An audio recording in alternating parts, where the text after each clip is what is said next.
이번 총선 어쨌든 오늘로써 마무리가 됩니다. 그리고 다음 선거는 또 4년 뒤에, 그러니까 국회의원 선거를 말하는 겁니다. 4년 뒤에 치러지게 됩니다.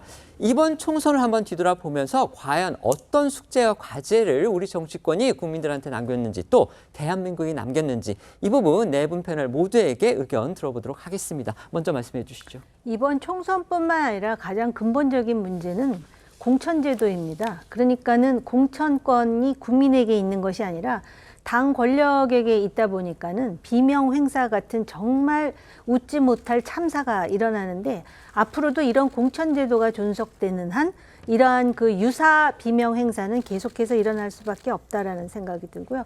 준연동형 비례대표라는 거는 양당이 대표하지 못하는 국민을 대표하기 위해서 만든 것인데 정말 꼼수 정당, 위성 정당은 말할 것도 없고 수많은 정당이 만들어져 갖고 기네스북에 올라갈 만큼의 투표 용지에 더해서 향후에 이 각자의 진영이 더 극단화하는 오히려 중간으로 수렴해야 자유민주주의가 안정적일 텐데 그런 문제가 여전히 남았다는 점에서 이거는 과제 정도가 아니라 이거는 근본적으로 여야가 머리를 맞대고 풀어내야 됩니다. 좋은 점은 하나도 없었습니까? 좋은 점이 뭐 있었을까요? 생각나시는 게 없나요? 네, 당장 생각이 안 나요. 알겠습니다. 네. 그러니까 뭐 추가를 하면 또 선거구 획정이라든지 어떤 선거제와 결정되는 것이 너무 늦었다. 그러니까 선수가 그렇죠. 네. 어디서 뛰어야 되는지를 모르고 선거는 눈앞에 다가왔다. 여기서 문제가 많았고요.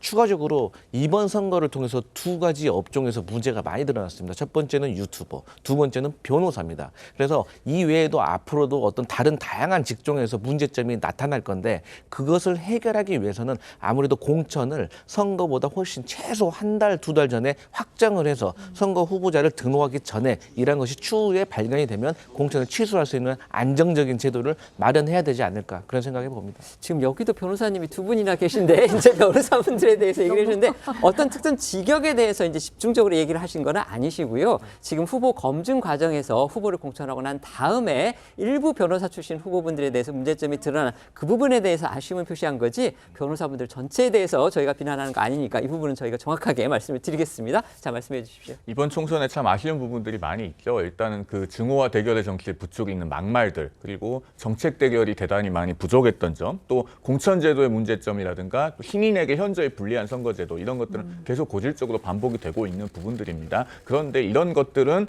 사실 해결하기가 좀 쉽지 않은 측면들이 있을 겁니다. 그런데 비교적 그래도 상대적으로 해결하기 쉬운 것 하나가 이 준연동형 비례대표제죠. 이건 이번 총선에서도 원래 병립형으로 되돌아갈 수 있었습니다. 그런데 민주당에서도 한 80여 명의 의원들이 연동형 비례대표제를 폐지하고 병립형으로 돌아가자라는 의견을 갖고 있었는데 결국 이것을 이재명 대표 한 사람에게 위임을 하기로 하고 이재명 대표가 연동형을 유지하겠다고 결정함으로써 지금 또다시 이렇게 긴 투표용지를 만들게 되지 않았습니까? 이 부분이 적어도 다음 총선 전에는 빨리 해결이 돼서 이 위성정당 문제 해결해야 된다고 생각을 합니다. 네. 저는 실제로 이런 총선 국면에서 정치인을 향한 테러도 있었지 않습니까? 이게 우리나라 정치의 한 단면을 보여준다라는 생각이 강하게 듭니다.